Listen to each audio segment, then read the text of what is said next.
விருதுநகர் மாவட்டம் கிருஷ்ணன் கோவிலில் கல்வி பணியில் கடந்த 34 ஆண்டுகளாக சிறப்பாக சேவையாற்றி வரும் BPMM கல்வி நிறுவனங்கள், கலை மற்றும் அறிவியல் கல்லூரி, பொறியியல் கல்லூரி, நர்சிங் கல்லூரி, கல்வியியல் கல்லூரி உள்ளிட்ட பல்வேறு கல்வி நிறுவனங்கள் ஒரே வளாகத்தில்.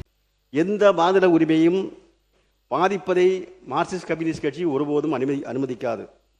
தற்போது இருக்கின்ற எண்ணிக்கையிலேயே மாற்ற வரக்கூடாது என்று நாம் கருதுகின்றோம்.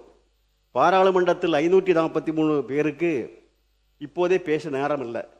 அது 850 உயர்கின்ற நேரத்தில் எவ்வளவு நேரம் பேச முடியும் என்பதுதான் அது கேள்விக்குறியாக இருந்து கொண்டிருக்கிறது. ஜனநாயக நாட்டில் அனைவருக்கும் சமம் என்று சொல்லுகின்ற ஜனநாயக நாட்டில் நாடாளுமன்றத்திலேயே அந்த ஜனநாயகம் மறுக்கப்படுவது கூட்டாட்சி தத்துவத்துக்கு விடப்படுகின்ற மாபெரும் சவால்.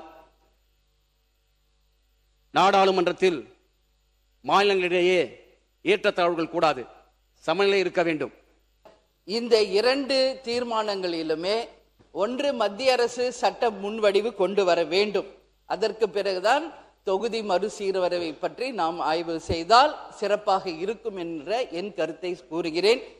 பெண்களுக்கு 33% வழங்கி நிச்சயமாக நமது தமிழ்நாட்டில இந்த 39 எம்பிக்களை 59 எம்பிக்களாக உயர்த்தி 7 to 8 லட்சம் மக்களுக்கு ஒரு MP வீதம் டெல்லியிலே சென்று தமிழ்நாட்டிற்காக குரல் கொடுக்கும் பொழுது நிச்சயமாக தமிழ்நாட்டை இன்னும் நாம் மிகப்பெரிய அளவிலே வளர்ச்சி பாதைக்கு கொண்டு செல்ல முடியும்.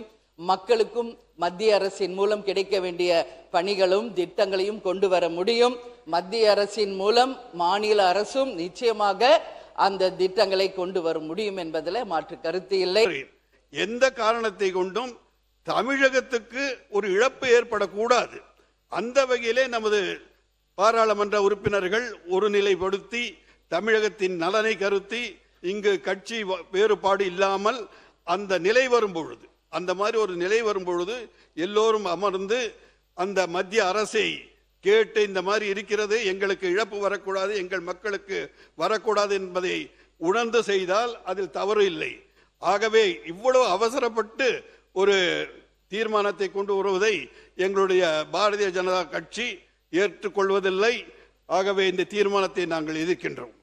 இது குறித்த எந்த சட்ட முன்வடிவோ அதிகாரப்பூர்வ அறிவிப்போ இதுவரை வெளிவரப்படவில்லை. எந்த நாடாளுமன்ற உறுப்பினருக்கும் கொடுக்கல. நேத்திய இந்த சட்டமன்ற நிகழ்வில் கூட மாண்புமிகு வேப்பநாளி சட்டமன்ற உறுப்பினர் ஒசூர் விமான நிலையம் குறித்து கேட்டபோது மாண்புமிகு தொழில்துறை அமைச்சர் அவர்கள் தெளிவா சொன்னாங்க, ஆதாரம் இருந்தா கொடுங்க, ஆதாரத்தை வைத்து பேசுவோம், வாய்வழி செய்தியெல்லாம் வைத்து பேசுவது முறையாக இருக்காது என்று மாண்புமிகு தொழில்துறை அமைச்சர் இதே அவையில் பதில் சொன்னார். ஆனால் இன்னைக்கு செவி வழி செய்தியை வைத்து ஒரு தீர்மானத்தை நாம் இங்கே கொண்டு